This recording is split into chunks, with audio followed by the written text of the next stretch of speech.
Good afternoon, all of you. It's now been nearly 5 years since an economic crisis and a punishing recession came together to cost far too many Americans their jobs and their homes and the sense of security that they had built up over time. And by the time I took office, my team and I were facing bubbles that had burst, markets that had cratered, bank after bank on the verge of collapse, and the heartbeat of American manufacturing, our auto industry, was flatlining. And all this meant that hundreds of thousands of Americans were losing their jobs each month. So this was a scary time, and nobody had any idea where the bottom would be. 4.5 years later, our businesses have created nearly 7 million new jobs over the past 36 months. The American auto industry has come roaring back. We're producing more of our own energy. We're consuming less that we import from other countries. Our deficits are shrinking rapidly. The cost of health care is slowing. The housing market is rebounding. People's retirement savings are growing. The wealth that was lost from that recession has now been recovered. All of this progress is a testament to the grit and resolve of the American people, most of all. But it's also due in some measurable way to the incredible dedication of the men and women who helped to engineer America's response.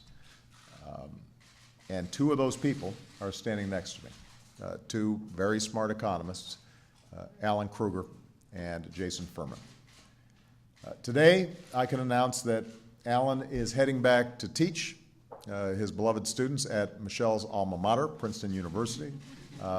When they get together, you know, all they can talk about is Princeton, and they're all very proud. And those of us who didn't go to Princeton have to put up with it.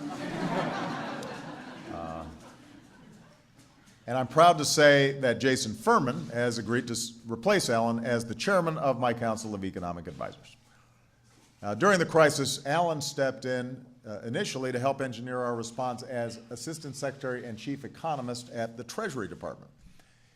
He was so good that we then had to beg him to come back, extend his tour to serve as the chairman of my Council of Economic Advisors, where he's been the driving force between actions that we've taken to help restart the flow of lending to small businesses and create new jobs and arm workers with the skills they need to fill them, to reduce income inequality, to rebuild our aging infrastructure, and to bring down our deficits in a responsible way.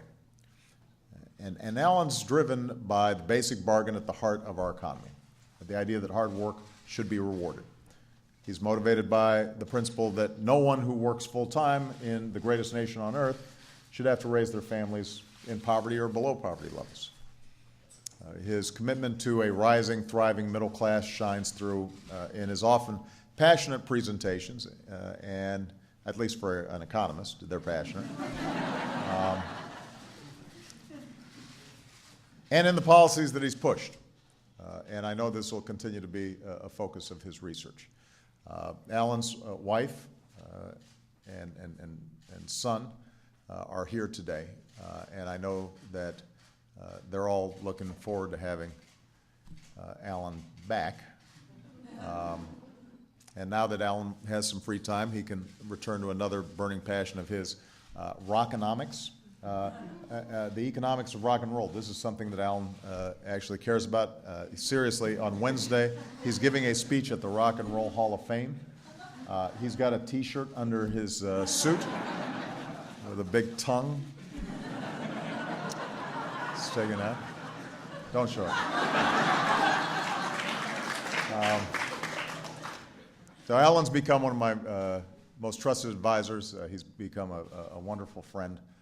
I'm sad to see him go, but I know that he will continue to do outstanding work, and fortunately, he'll still be available for us to consult with him periodically because he's a constant font of good ideas about how we can further help the American people. So thank you very much, Alan, for all the great work that you've done.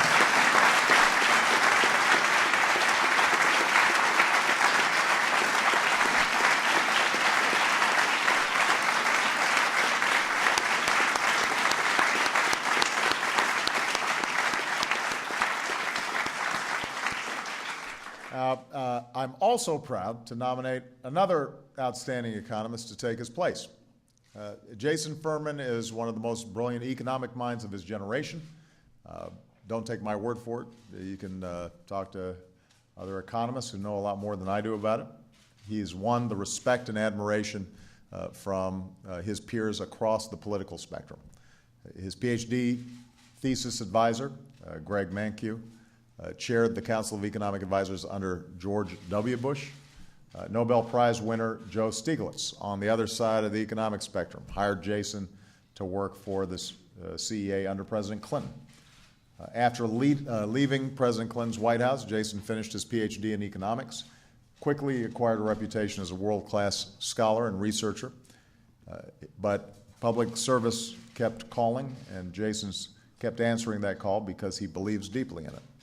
So from working at the World Bank on issues of inequality and international finance to developing new proposals to strengthen our health and retirement programs, he helped to shape some of our most important economic policy debates. And when I asked him to join my team in 2008, even though his baby daughter, that's right, you were this big, had just been born, he agreed to serve once again. And over the last 5 years, I've come to trust not only his head, but also his heart, because Jason never forgets who it is that we're fighting for. Middle-class families, folks who are working hard to climb their way into the middle class, the next generation. And when the stakes are highest, there's no one I'd rather turn to for straightforward, unvarnished advice that helps me to do my job. He understands all sides of an argument, not just one side of it. He's worked tirelessly on just about every major economic challenge of the past 4.5 years, from averting a second depression to fighting for tax cuts that help millions of working families make ends meet, to creating new incentives for businesses to hire, to reducing our deficits in a balanced way that benefits the middle class. And so Eve, Jason's wife, who's an accomplished writer herself, has put up with a lot of hours with Jason away. Henry and Louisa, who are here, they've made a lot of sacrifices so that their husband and dad could be here working for the American people. So I appreciate you guys for sharing Daddy just a little bit longer. And the reason it's important is because while we've cleared away the rubble of crisis and laid a new foundation for growth, our work is nowhere near done.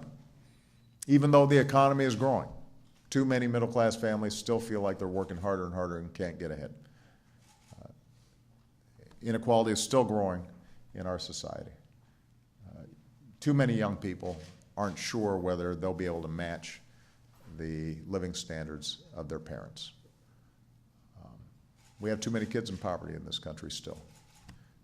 There are some basic steps that we can take to strengthen the position of working people in this country, to help our economy grow faster, to make sure that it's more competitive.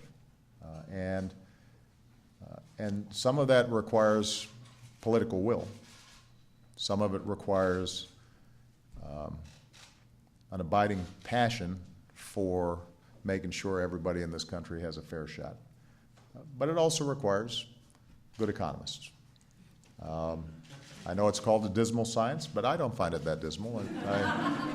I think it's actually pretty interesting. Alan and Jason appreciate that. So sometimes the rest of my staff thinks, Obama is getting together with his economists, and they're going to have a wonk fest for the next hour. But this stuff matters. It's not just numbers on a page. It makes a difference in terms of whether or not people get a chance at life, and also how do we optimize opportunity and make sure that we don't have a contradiction between an efficient, growing, free market economy and one in which everybody gets a fair shot and where we're caring for the vulnerable and the disabled and folks in our society who need help. So a growing economy that creates good middle-class jobs, that rewards hard work and responsibility, that's our North Star. Jason shares that focus. I know Alan shares that passion. In Jason's new role as the chairman of the Council of Economic Advisors, he'll be working with some of our country's leading economists, including Jim Stock, who has joined us. And I'm relying on them to provide analysis and recommendations with just one thing in mind: what's going to do the most good for the most people in this country. Not what's best for a political party, not what's best for a special interest. I don't have another election. It's not what's best for me.